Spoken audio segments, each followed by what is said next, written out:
Hello, I'm Darren Slack for National Football Academies and Quarterback Protocols with my son Michael Slack. We want to talk to you today about throwing the ball farther, the idea of increasing arm distance. It's not just a strength issue, although the weight room would help. Most of the time, young men don't use their mechanics efficiently to throw the ball farther. We're going to use a long toss drill, very common in baseball, to assist us in helping the quarterback throw the ball farther under control. This drill will help him understand how to get the feel of throwing the ball farther while controlling trajectory on the deep ball. The long toss drill, or the G240 drill as we call it, we'll start here at the 40-yard line. I have Michael get in a wide base. There's three parts to this drill. The first one is standing. So Michael will throw it to the goal line here from the 40. The second part will be a three-step drop throwing on rhythm, and the final one will be a three-step drop with a hitch to make the same throw. The G240 drill coaching points are these. We're going to start with a wide base, and we're going to emphasize Michael getting a good drive, explosion through the release, getting to the lead position and extending. The G240 drill is about controlling trajectory, not just throwing the ball far. An 8th grader rising in the 9th grade should be able to throw the high school ball 40 yards. That's a good guide to understand proper power.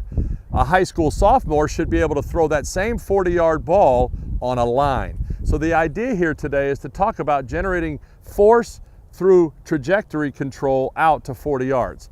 Much like a 40-yard dash measures speed of an athlete, the 40-yard throw gives us an idea of what kind of arm power athletes generate and how well they can control their mechanics. The coaching points are these. Michael's going to start in a wide base. He's going to keep his heels out of the ground in an athletic position. He's going to make sure that he tries to get his elbow through as quickly as possible against the centripetal force that makes him want to go wider.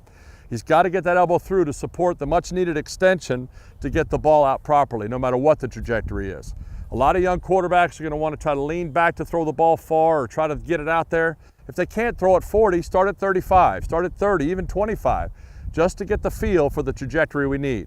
Ultimately, the goal is to try to control the line drive out to 40 yards. So Michael's in this position. We're going to do it three different ways. We're going to have him stand still, drop and throw on rhythm off a three-step drop, and then drop and reset his feet on a hitch. All three contexts are how a quarterback has to throw the ball farther. The most important coaching point in this drill is the feeling the quarterback's going to have of wanting to open his body too quickly and thus dragging his elbow through and the ball missing the target line.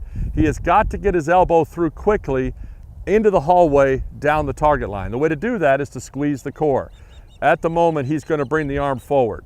That squeeze, not spin mentality will help him stay under control as he gets the elbow through quickly. The other point that's critical here is not to tilt, but to turn. Allow the arm to get through and turn the body around. What we don't want to do is lean the body forward or drive the shoulder forward. We've got to get those two things understood to make the ball fly properly in this drill. Squeeze, don't spin to get the elbow through. Turn, don't tilt to properly ensure extension. A couple of important coaching points here as you see Michael throw the ball.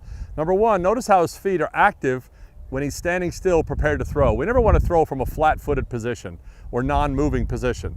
The idea here is he activates his feet to get the weight properly balanced and to get him in a position where he can drive quickly off the back foot and be explosive. The second thing to understand is that 40 yards isn't the furthest he can throw the ball. The idea is to provide a baseline or a standard through which we can control the mechanics prior to getting it out to deeper distances. So we're starting with 40 yards to get it under control, and then we'll increase the distance and the trajectory as we improve the ability to control power on the deep ball. Now we'll show you a couple of throws of Michael throwing the ball down the field with a slight elevation of the shoulders, allowing him to throw the ball with higher trajectory. The key points here are still the same though. He has to get the elbow through, he must extend up the rail to control trajectory, he must get a sharp wrist snap at the top to get the ball to turn over. One coaching point that's a common error young men make is they'll try to lean their body forward or tilt to try to add power. The idea here is to maintain an upright posture to keep the throw shoulder back, get the elbow through to properly align ourselves to generate as much force as possible. So young men, pay attention to these mechanics and trust the process. If you do, you're going to throw the ball farther.